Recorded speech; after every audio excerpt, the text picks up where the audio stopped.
Hi friends, അപ്പോൾ നമുക്ക് വീണ്ടും ഒരു നാലമ്പല ദർശനം കണ്ടാലോ.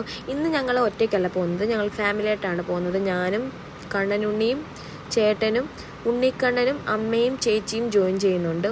അങ്ങനെ പടപ്പനാലൊക്കെ എത്തിയപ്പോഴത്തേക്ക് ഞങ്ങൾ ചായ കുടിച്ചില്ലായിരുന്നു. അങ്ങനെ ചായ കുടിക്കാൻ വേണ്ടി ഒരു കടയിൽ കയറി. ചേട്ടൻ ആദ്യം പഴംപൊരി എടുത്തുകൊണ്ട് വന്നു. സത്യം പറയാമല്ലോ, തണുത്ത പഴംപൊരി ആയതുകൊണ്ട് ഒരു സുഖമില്ലായിരുന്നു.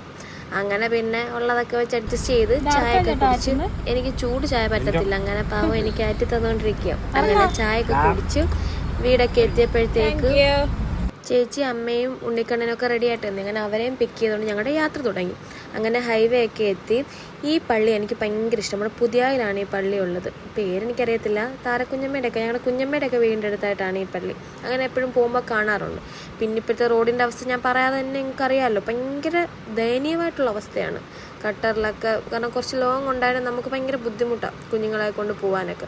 പിന്നെ ഞങ്ങൾ മുരുകൻ്റെ അമ്പലത്തിൽ കയറി. അവിടെ നല്ല വൈബാണ്. പിന്നെ മണ്ണാർശാല എത്തി. അവിടെ നല്ല മഴ ചെറിയ ചാറ്റൽ മഴയൊക്കെ ഉണ്ടായതുകൊണ്ടും നല്ല ഒരു ഭയങ്കര ക്ലൗഡി ആയിട്ടുള്ള ഒരു നല്ല രസമുണ്ടായിരുന്നു. നമുക്ക് എന്താ പറയുക, ഒന്നാമത് അവിടെ പോയിട്ടുള്ളവർക്കറിയാം ഒരു പ്രത്യേക ഒരു ഭംഗിയാണ്. പിന്നെ ഇപ്പം മഴയുടെ ഒരു ഇതൊക്കെ ആകുമ്പോൾ പിന്നെ അറിയാമല്ലോ. പിന്നെ ഞാനറിയാതെ ഈ ക്ലിപ്പൊക്കെ എപ്പോൾ എടുത്തെന്ന് എനിക്കറിയത്തില്ല. അങ്ങനെ അവർ അമ്മയും മോളൂടെ ഒരു വീഡിയോ ഒക്കെ എടുത്ത് പിന്നെ ഞങ്ങൾ അവിടെയൊക്കെ തൊഴുത് പിന്നെ ഞങ്ങൾ പോവാറായി നിൽക്കുകയാണ്.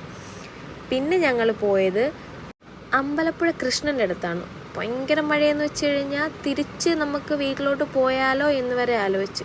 അങ്ങനത്തെ മഴയായിപ്പോയി. കാരണം റോഡിൻ്റെ ബുദ്ധിമുട്ടും അങ്ങനെയൊക്കെ. പിന്നെ വന്നില്ലായിരുന്നെങ്കിൽ ഇത് ഭയങ്കരമായിട്ട് മിസ് ചെയ്തേനെ. അങ്ങനെ കിട്ടിയപ്പോഴേ ഇത് കുടിച്ചു. അയ്യോ, ഇപ്പോഴും അതിൻ്റെ ടേസ്റ്റ് നാവിലുണ്ട്. ടേസ്റ്റ് എന്ന് പറഞ്ഞാൽ ഇതാണ് ടേസ്റ്റ്. ഇതാണ് ബാക്കി നടക്കുന്ന പരിപാടി. അങ്ങനെ സത്യം പറഞ്ഞാൽ കുടിക്കുന്നതിൻ്റെ ഇതിൽ നമ്മളിതൊന്നും ശ്രദ്ധിച്ചില്ല. അങ്ങനെ ഇതൊക്കെ ആസ്വദിച്ച് കുടിച്ച് പിന്നെ ദീപാരാധന സമയത്തായതുകൊണ്ട് ഞങ്ങൾ കുറച്ച് നേരം അവിടെ വെയിറ്റ് ചെയ്തിരുന്നു. അങ്ങനെ ഉണ്ണിക്കണ്ണൻ എൻ്റെ കയ്യിലുണ്ടായിരുന്നു. അങ്ങനെ രണ്ടുപേരെയും കളിപ്പിച്ചുകൊണ്ടൊക്കെ ഇരുന്ന് പിന്നെ ഇവിടെ നല്ലൊരു വൈബാണ്. അങ്ങനെ ആ വൈബൊക്കെ ആസ്വദിച്ച് കുളത്തിൻ്റെ അടുത്തൊക്കെ ഇരുന്നത്. നൈറ്റ് ടൈമിലൊക്കെ അമ്പലത്തിൽ പോകുന്ന ഒരു പ്രത്യേക ഫീലാണ്. അങ്ങനെ ഇഷ്ടമുള്ളവരൊന്ന് കമൻറ്റ് ചെയ്യണേ.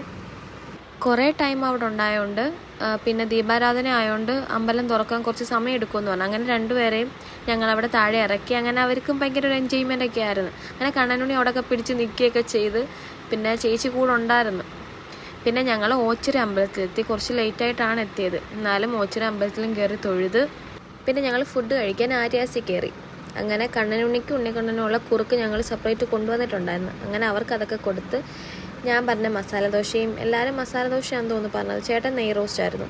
അങ്ങനെ അതൊക്കെ കഴിച്ച് നല്ല ടേസ്റ്റ് ഉണ്ടായിരുന്നു. ചേട്ടൻ 2 എണ്ണം അങ്ങാണ്ട് മേടിച്ച് കഴിച്ച്. നല്ല വിശപ്പുണ്ടായിരുന്നു. 3 മണിക്കെങ്ങാണ്ട് ഞങ്ങൾ ഇറങ്ങിയതാണ്. വീട്ടിലെത്തിയപ്പോഴത്തേക്ക് കുറേ ലോങ് ഓട്ടം ഉണ്ടായിരുന്നല്ലോ, ഒരു 10-11 മണിയെങ്ങാണ്ടായി. പിന്നെ ഞാൻ മസാല ദോശയൊക്കെ കഴിച്ച് നല്ല ടേസ്റ്റ് ഉണ്ടായിരുന്നു. ആസ്വദിച്ച് കഴിക്കാൻ നേരം കിട്ടിയില്ല, കാരണം നല്ല ചൂടുണ്ടായിരുന്നു. പിന്നെ പിള്ളേരൊക്കെ ഉണ്ടായതുകൊണ്ട് ആസ്വദിക്കാൻ ഒരുപാട് ആസ്വദിച്ച് കഴിക്കാൻ പറ്റത്തില്ലല്ലോ, എല്ലാവർക്കും കഴിക്കണ്ടേ. അങ്ങനെ ഫുഡൊക്കെ കഴിച്ചു. പിന്നെ ഇങ്ങോട്ട് വരുന്ന വഴിക്ക് കേക്ക് വേൾഡിൽ നിന്ന് ഓറഞ്ച് ജ്യൂസ് കുടിച്ചു. അപ്പോൾ ഇന്നത്തെ വീഡിയോ ഇത്രയേ ഉള്ളൂ. Bye guys.